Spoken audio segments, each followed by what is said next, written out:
Hello guys, and welcome back to another cold episode. On today's episode, as you can tell by the title and the thumbnail, we are talking about Yu-Gi-Oh! Duel Links Vrains and the new world that was released in Yu-Gi-Oh! Duel Links.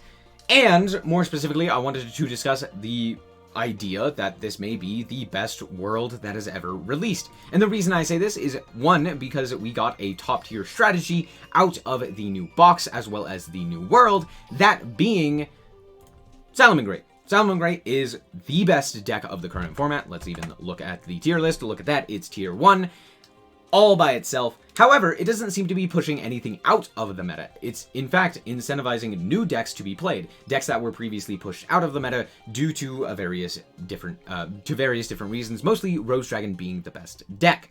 However, now you can see Rose Dragon has taken a hit, but older decks have popped back up and are potentially top tier again. Things like Burning Abyss, things like DDD, and things like Galaxy Photon allow them, if you're playing against Salamangreat, you're able to potentially win just through Big Bungus Beatdown, or like Burning Abyss not being flipped face down is really important, and so because of that, you're able to see more consistency with the deck. However, the other top-tier strategies have not been pushed out of the meta in any way, which, again, incentivizes a pretty interesting format. It's not dominated by any one strategy, and overall, it is still pretty fun. Plus, it incentivizes the new summoning mechanic, which I don't think any other release of a world has really done. Especially when compared to things like Arc 5 or Zexal or the like, the release of the world wasn't really all that well received.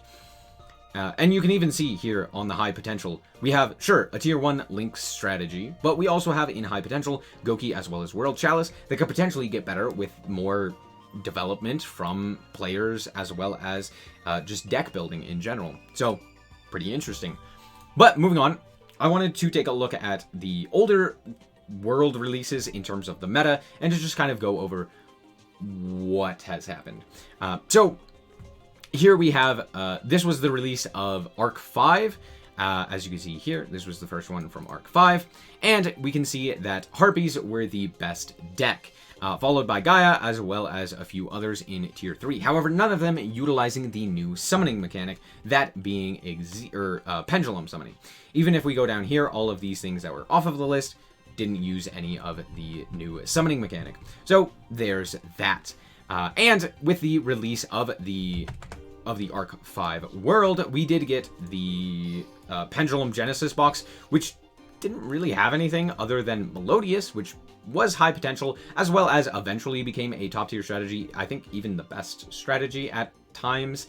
But again, not really utilizing the new summoning mechanic. In fact, very much so didn't. It used the oldest of summoning mechanics, that being fusion summoning. So, okay, not really a great example of a use of the new mechanic, the new world, and what have you. Sure, it was technically something from the new world, but it wasn't necessarily something that was top tier right out of the gate. It eventually became pretty good due to the,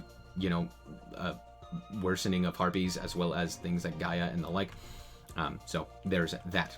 Moving on, we also have, we're also going to take a look at the XZ era. And 1, 2, 3, 4, 5, 5 synchro mechanics, and 1, 2 fusion mechanics. You gotta love it. So, of course, much like the previous world, it was basically overrun with archetypes that were utilizing the previous summoning mechanic. So, if we take a look at the box that was given to us for the release of the XZ mechanic as well as Zexal, we can see that eventually this deck, Utopic or Onomatopoeia, became a top tier strategy. However, it did take a while for that to actually be the case. Yeah, on release, this really didn't do a whole lot. It wasn't until Onomatopoeia, or the skill Onomatopoeia, I think, basically was broken, that it became a tier 0 strategy. So again, on release, not really great. Also, I believe we didn't really get anything too interesting. I know with Arc 5, we also got the release of a new super mini box, or super mini what are they called? Super mini selection packs, which was nice, but not great. Actually, let's even take a look at what was given to us in that super mini box. Here it is. Ah, yes. We were given Archfiend Eccentric, which was utilized in, like... I know it was utilized in Dark Lords. I think it was also utilized in... Thunder Dragons, maybe? And we got Aether. Those were the only 2 Pendulum monsters that we got from this pack. Okay, sure. Understandable. But then we also got, like, nothing else from this. We got, like, a reskin of Chaos Dragon Legionnaire. We got Schuberta, which I know for a fact was elsewhere, as well as the Super Heavy Samurai, which was also elsewhere. So, not really the greatest. Yeah. Moving on. The next one that we have is the release of Dark Side of Dimension. Now, Dark Side of Dimension was probably, overall, that era, the strongest that Duel Links has ever had. Dark Lords, as well as Invoked, as well as Ritual Beast, Shiranui, and the like, Blackwing as well. All of those came out in this era and were definitely the strongest that we've ever had the game. I don't think that that is debatable. I just genuinely think that those cards were the strongest. I think we've had stronger skills that have made decks more powerful, but I do think that the cards overall that we have received were definitely the strongest. And with that being said, they didn't really release any new summoning mechanics, and so there's that. We did get Invoked, which was top tier at some point, but on release it wasn't as playable because it was basically just Cocytus pass against Dark Lords, which, okay. Not really as good when you can just non-target, negate, and then send it away. Not really easy to deal with. As well as Desperado, again, non-target destroying, and just like having a myriad of options to prevent the opponent from even summoning out something like a Cocytus. So there's that. Yeah, and then we have the release of the 5Ds world. Wow, this is old. Back in 2018, we had Amazonas Vampires for Hire's Masked Heroes, Spellbooks, UA, and Sea Stealth Attack.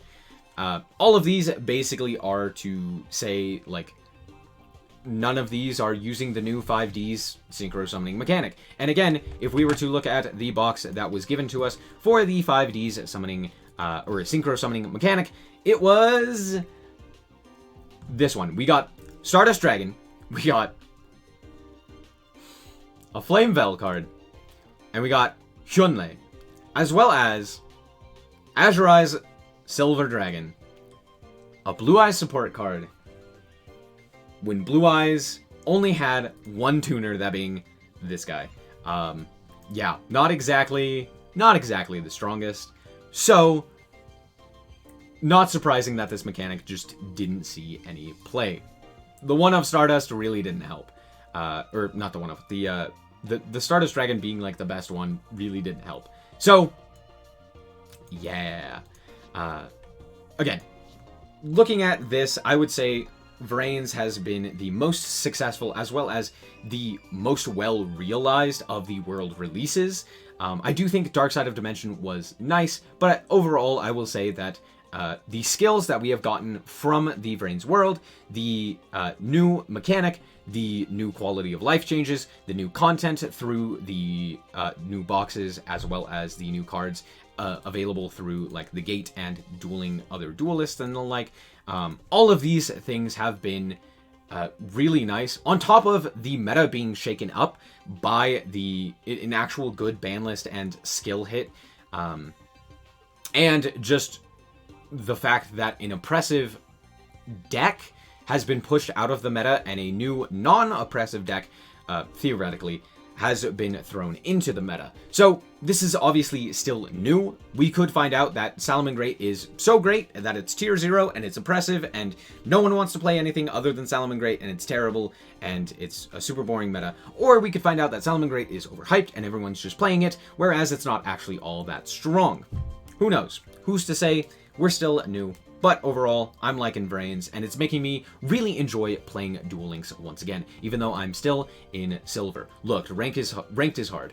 Anyway, that's going to be it for this episode. I hope that you guys did indeed enjoy. If you did, a like is very much so appreciated, and if you want to check out more content like this, as well as more Yu-Gi-Oh!, then just be sure to subscribe. Anyway, thank you guys so much for watching, and remember to always stay frosty. Bye-bye. Shout out to the Frost Guard, my members. Thank you guys so much for the support, and I hope you enjoy the content.